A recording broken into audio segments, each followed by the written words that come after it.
Internautas, muy buenas tardes, buen fin de semana. Arthur, buena tarde, ¿cómo estás hoy? Hola Charlie, muy bien, muchas gracias, buenas tardes. Bien, bien, por suerte, muy bien. Saludos para ti, para todos.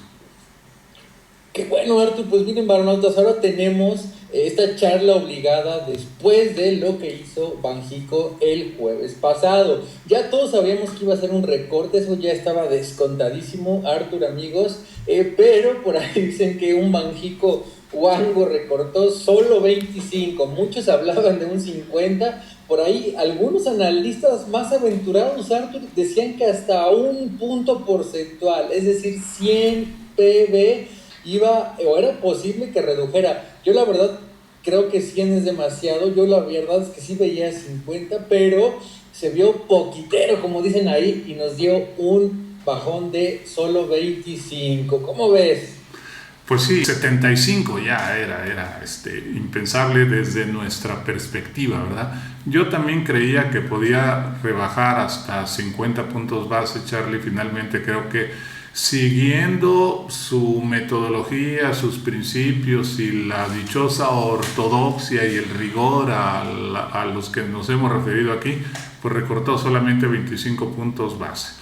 Es un recorte mínimo realmente que no desmotiva a los ahorradores, pero que no beneficia al aparato económico ni por supuesto a los deudores, ni encausa a las empresas a solicitar préstamos, créditos, etcétera, para darle revolvencia al dinero y para generar negocios, producción, empleos y demás. Es sí en efecto un recorte tímido que me llama la atención desde diversas perspectivas. Fíjate, en marzo de 2021 la inflación era similar a la que tenemos ahora de 4.7, ¿no? Ahora andamos en 4.60 más o menos. La tasa de referencia en ese entonces era de 4%.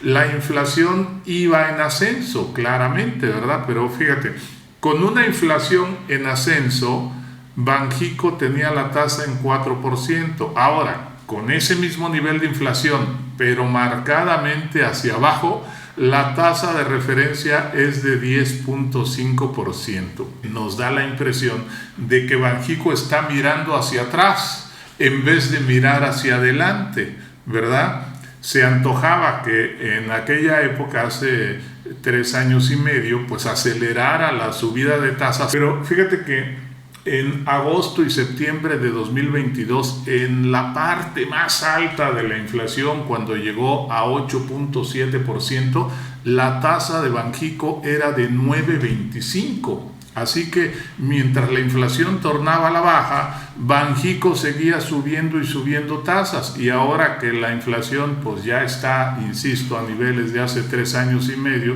Banjico sigue ahí con la tasa de 10.5. O sea, reitero, y esto debe quedar muy claro, siento que no está pensando en lo que viene, sino en cumplir a rajatabla, ya hemos utilizado esa palabra en otras ocasiones, su objetivo de inflación de 3%. Yo creo que de aquí a diciembre, el mismo Banco de México lo cree, la inflación irá moderándose, de manera que no se justificaría tener la tasa a tan alto nivel. Se antojaría que, pensando en lo que viene, aflojara las condiciones monetarias, porque la simple baja de la inflación ensancha, hace más grande la brecha entre la tasa y la inflación, la dichosa tasa real, y por sí sola es un apretón natural de las condiciones monetarias. En eso claramente no está pensando el Banco de México. Y también llama la atención, Charlie, que todavía hay por ahí miembros que se resisten a bajar la tasa. En esta ocasión fue el economista Jonathan Heath, ¿sí? Ahora, para el tipo de cambio estuvo bien, ¿verdad? Porque ya decíamos la semana pasada que respecto de Brasil, México estaba siendo un tanto menos competitivo en atracción de flujos del exterior. Sí, se modera o se suaviza el deslizamiento cambiario, pero el costo macroeconómico es muy alto, Charlie. Oye, Artur, ¿tú cómo ves? ¿Crees que, bueno, Jonathan Heath es todo un personaje, digamos, ahí en México, pero ¿crees que esta resistencia a bajar o ir a la par que Estados Unidos sea como para, no para copiarle, sino para llevar la misma tónica que Estados Unidos?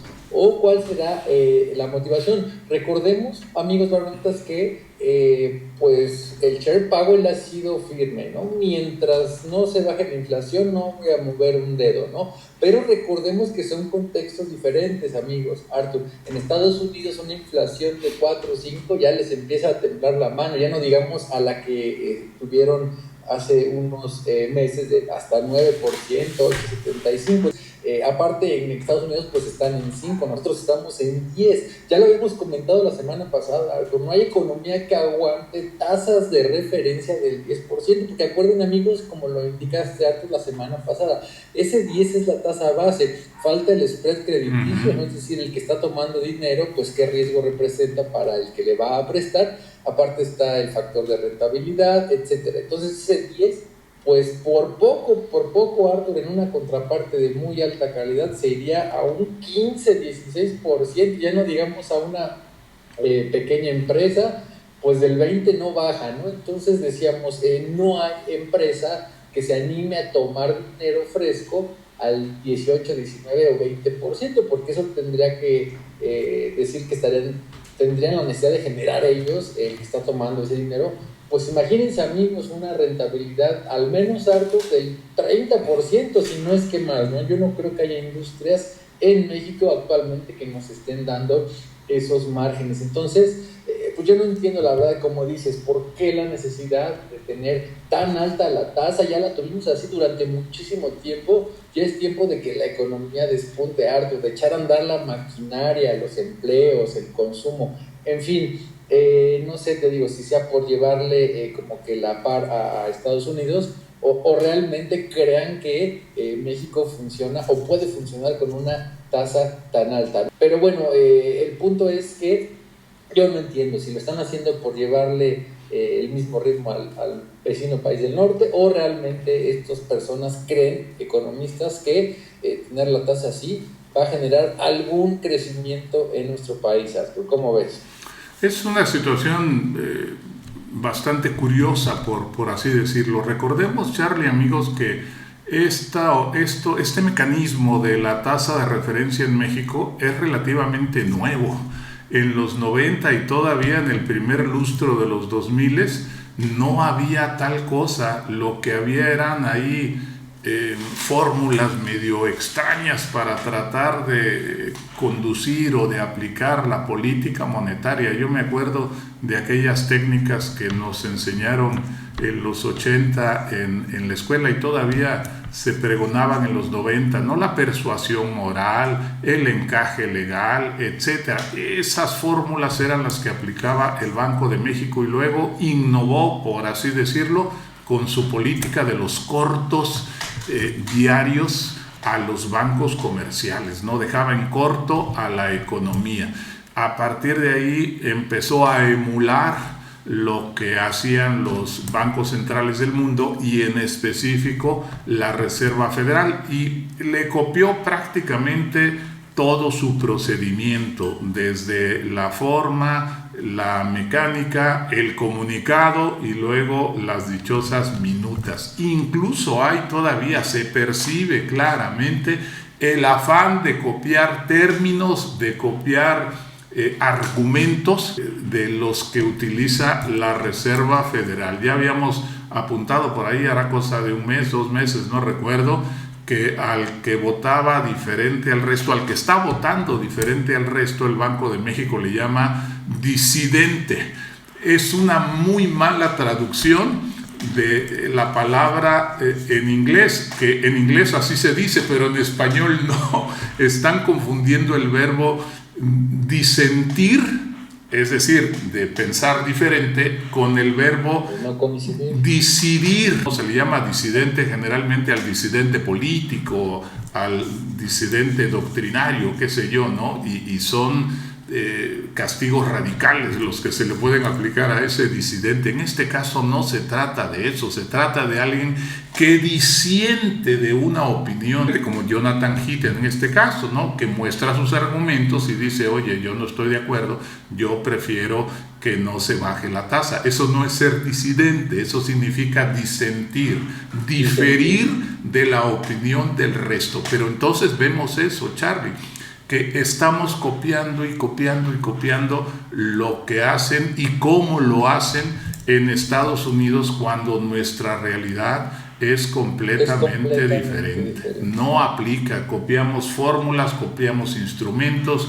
cuando nosotros tendríamos que desarrollar nuestras propias soluciones. Y claramente nuestro entorno macroeconómico tiene sus complejidades, tiene sus particularidades que no tiene ni la economía de Estados Unidos, ni siquiera economías similares como la de Brasil, ya no digamos la de Argentina o la de Chile, ¿no? Que cada una se mueve por sus fuerzas que se mezclan de manera diferente. Entonces, sí, siento que hay mucho de eso, seguir el paso de lo que está haciendo Estados Unidos, que no debiera ser. O sea, Brasil nos acaba de poner el ejemplo, no está siguiendo el paso de Estados Unidos. ¿Por qué tenemos que seguirlo nosotros? Debiéramos pensar, oigan, bueno, debieran ellos pensar, ¿verdad? La economía está paralizada desde hace varios años. Sí, nuestro control riguroso sobre la inflación ya surtió efectos. Estos niveles inflacionarios que tenemos y los que ellos mismos pronostican, Charlie, ellos mismos pronostican que la inflación va a llegar hacia 3.7% en el primer trimestre de 2025.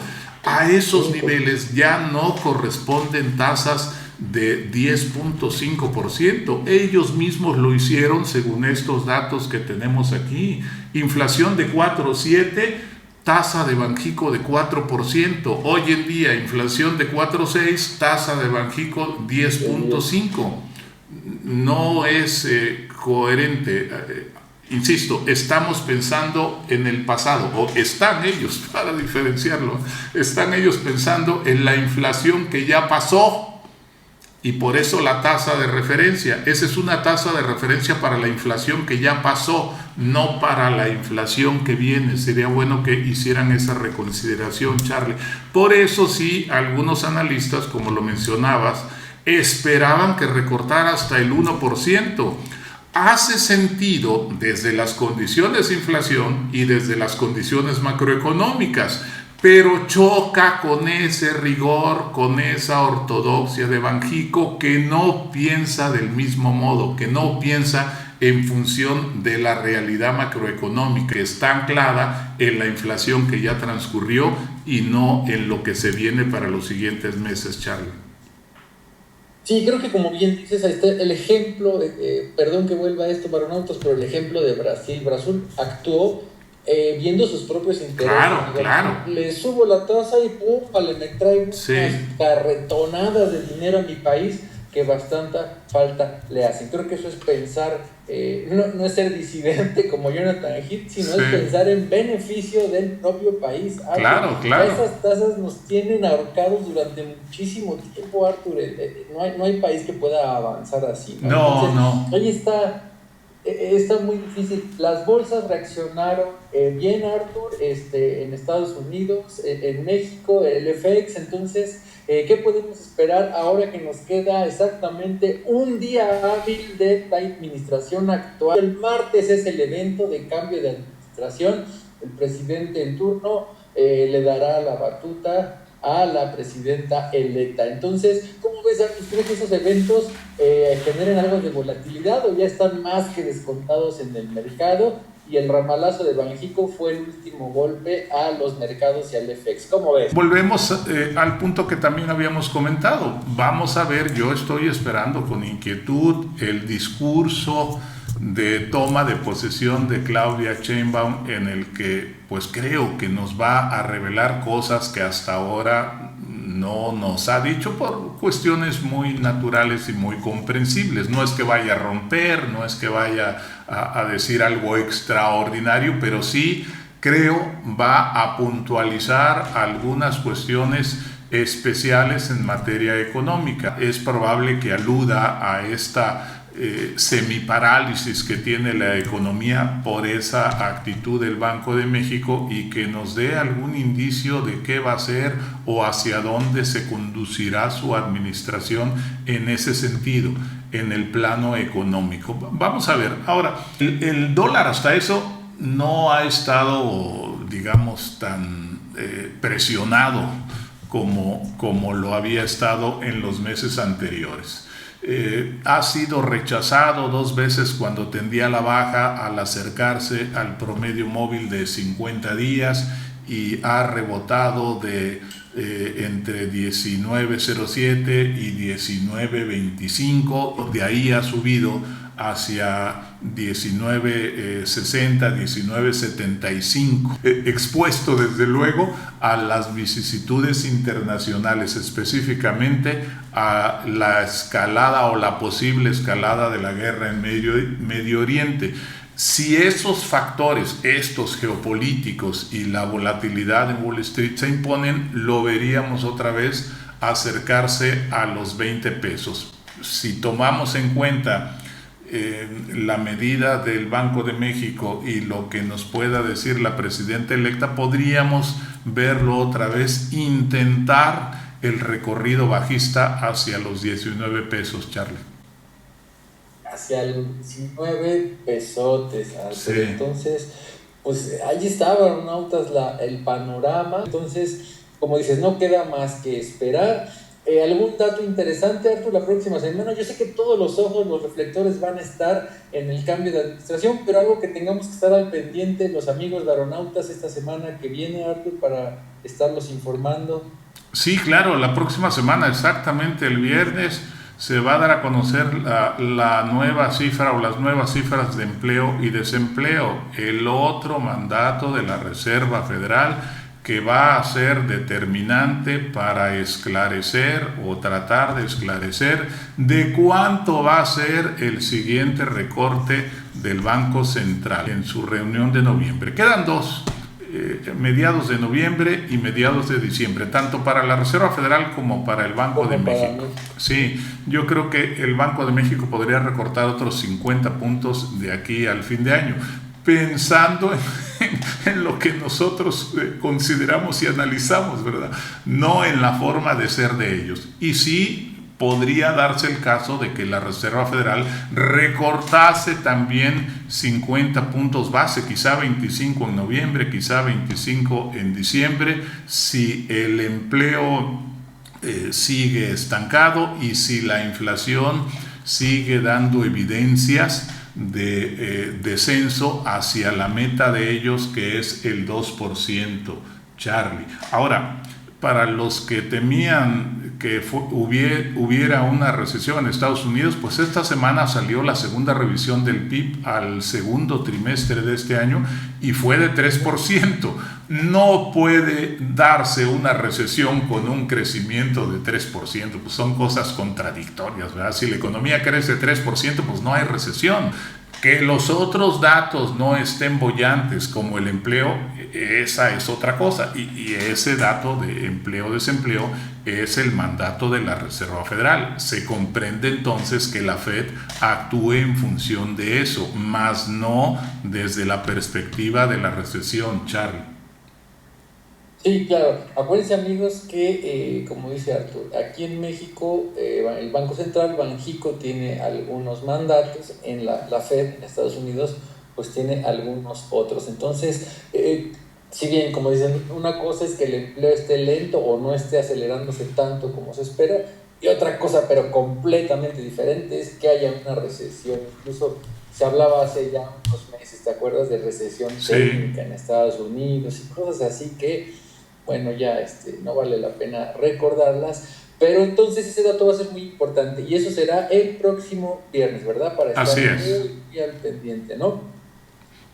¿Algo más, Artur, en el panorama nacional o internacional? Pues sí, Charlie, fíjate que se me ha quedado aquí pendiente comentar en nuestras 2 reuniones anteriores unos casos que casi no se dan a conocer en México, que no se comentan en México, pero que en Estados Unidos y en particular en Wall Street causan una tremenda conmoción, un gran ruido. Por ejemplo, Apple, Google y Amazon han sido fuertemente sancionados en la Unión Europea. Apple debe devolver 13,000 millones de dólares y 1,000 millones más de impuestos, y Google debe pagar 2,400 millones de dólares por prácticas indebidas. En la Unión Europea no se andan por las ramas, Charlie. En la primera semana de julio, y entre la primera semana de julio y la segunda de septiembre, Google cayó 23%, Apple cayó 20% y Amazon cayó 9%, un tanto más moderado, ¿no? Ahora, ya entre recaídas y bandazos, Apple prácticamente ha regenerado lo perdido, y Google y Amazon están todavía a un 14% del precio del que cayeron y a un 6% respectivamente, Charlie. Y por otro lado, los bancos también habían caído entre un 5 y un 10%, los bancos de Estados Unidos, porque la propia Reserva Federal había determinado incrementarle los requerimientos de capital. Hablamos de Citigroup, de JP Morgan, de Goldman Sachs, de Bank of America, etc. Se han venido recuperando, pero fíjate que hace 2 semanas, cuando hablábamos aquí de que habían habido ramalazos en Wall Street, bueno, en buena medida se habían debido a estas caídas de las acciones de los bancos. Lo más reciente, Charlie, es que el Departamento de Justicia de Estados Unidos, el gobierno de Estados Unidos, ha entablado un juicio contra Visa, el administrador o el creador de tarjetas de crédito y tarjetas de débito. En especial señala que Visa es un monopolio en tarjetas de débito. Y la acción, pues en marzo subía a 290, en agosto cayó a 253, rebotó a 292, y luego de la acusación anda ahí otra vez hacia abajo, y está hoy por hoy alrededor de $270, Charlie. Y luego la otra y la última es que Johnson & Johnson va a pagar entre 6,500 y 8,000 millones de dólares, porque se ha determinado que los talcos que vende para bebé y para damas son perjudiciales para la salud, producen cáncer. De manera que una de sus subsidiarias, Red River Talc, se plegó en esta semana, apenas hace unos días, Charlie, amigo, se plegó a la quiebra. Y aquí ya no se trata nada más de lo financiero y de lo bursátil. Hay que decirle a nuestros amigos que hacen favor de escucharnos que tengan cuidado con ese producto. Ya es una cuestión de salud también, ¿verdad? Insisto, estas cosas o pasan desapercibidas o no se tocan. Me estaba yo preguntando, ¿qué pasaría si el gobierno mexicano, qué se diría si el gobierno mexicano sanciona a uno de estos grandes monstruos corporativos mundiales, Charlie? ¿Qué se estaría diciendo ahora, no? Si con todo y esto ya le dicen un sinfín de epítetos, no quiero pensarme que le dirían: oye, el gobierno mexicano sanciona a Amazon, el gobierno mexicano sanciona a Johnson & Johnson, ¿no? Pero entonces son aspectos que desde luego han incidido para que se agudicen las caídas que hemos observado en Wall Street de abril a la fecha, Charlie. Ya hemos apuntado otros casos como el de Trump Media, que por cierto ahí sigue en el fondo en aquellos precios que comentamos la semana pasada, y así hay muchos casos más. Por eso esta semana el mercado o los mercados, los índices de Wall Street, pues siguen más o menos en sus mismos niveles, a la espera, eso sí, de los resultados corporativos al cierre de septiembre. En esos resultados corporativos se deben incluir estas sanciones, estas cantidades que estamos aquí revelando, Charlie. Sí, y amigos, Arthur, Johnson & Johnson no es cosa menor. Fíjense, amigos, que es de las 2 únicas empresas que cuentan con rating AAA. La primera es Johnson Johnson y la otra es Microsoft. Son las únicas empresas que son AAA, entonces que le den un golpe así, pues creo que para que vean que, como dices, ahí no se andan con miramientos, ¿no? Aquí en México ya andan con un chismarajo porque le quieren cobrar a Ricardo Salinas escasos 63,000 millones que debe de impuestos, ni siquiera es acá como sanción, ¿no? Como nos lo acaban de contar. Así Este de es. los talcos ya tiene unos meses, ¿no? Que estaba ahí medio Sí, caliente, sí, medio, sí. ¿no? Es una historia que viene de lejos, sí. Correcto, ya, o sea, no es algo nuevo. Y bueno, para que vean el impacto, Johnson Johnson, una de las dos empresas más sólidas según nuestras amigas calificadoras, con AAA junto a Walmart, ¿no? Para que vean, ni siquiera Alphabet, que es Google, ni Apple, que la mencionaste, ni Amazon, Arthur, esas son AA. Bueno, Google es AA más, las otras son Ujú. AA. Solo Johnson Johnson y Microsoft son AAA, para que vean el monstruo de empresa al que se acaban de Sí. salir raspados. Entonces, pues creo que fue una gran información, Arthur. Apple, no sabemos si subió o fue, como dices, recuperó más. Un poco se puede atribuir a la reciente presentación de su modelo, ¿no? De Sí. su iPhone, que siempre son en septiembre, y pues eso ayudó un poco a contrarrestar este ramalazo que dices que fue hasta de 18-20%. Muy buena la información, Arthur, por no decir el chisme de Johnson Johnson. Y pues ahí está, varonautas. La próxima semana nos veremos con muchas informaciones nuevas. ¿Qué pasó con la transición? ¿Qué pasó con estos datos de Estados Unidos? Entonces creo que la otra semana también se mira cargadita de datos económicos y financieros, Arthur. Sí, la próxima semana para México va a ser muy, muy especial, muy particular. Inicia un nuevo sexenio con todo lo que eso representa. Vamos a ver, insisto, las expectativas, las novedades, las declaraciones, etcétera. Y hay que tratar de quitar la paja, ¿verdad? Porque luego nos distraen que si el rey de España, que demás cosas. No, hay que quitar esa paja e irnos o tratar de irnos a lo trascendente, a la sustancia, a lo que produce de verdad incidencias sobre la economía y sobre nuestra vida diaria. Así es, Arthur. Aquí en Planeta Bar, amigos, siempre nos vamos a la sustancia, a la Sí, carnita, sí. a lo que realmente es relevante para términos económicos y financieros. Pues ahí está, Arthur, una excelente fin de semana. Amigos, Arthur, descansen el martes, reflexionen y pues nos vemos la próxima, Arthur, si tu agenda te lo permite. Claro que sí, Charlie. Como siempre será un gusto y espero que nos acompañen cada vez más y más amigos varonautas. Síganos dejando sus preguntas, sus comentarios, que aquí se las podremos atender en la medida de lo posible. Buen fin de semana, gracias.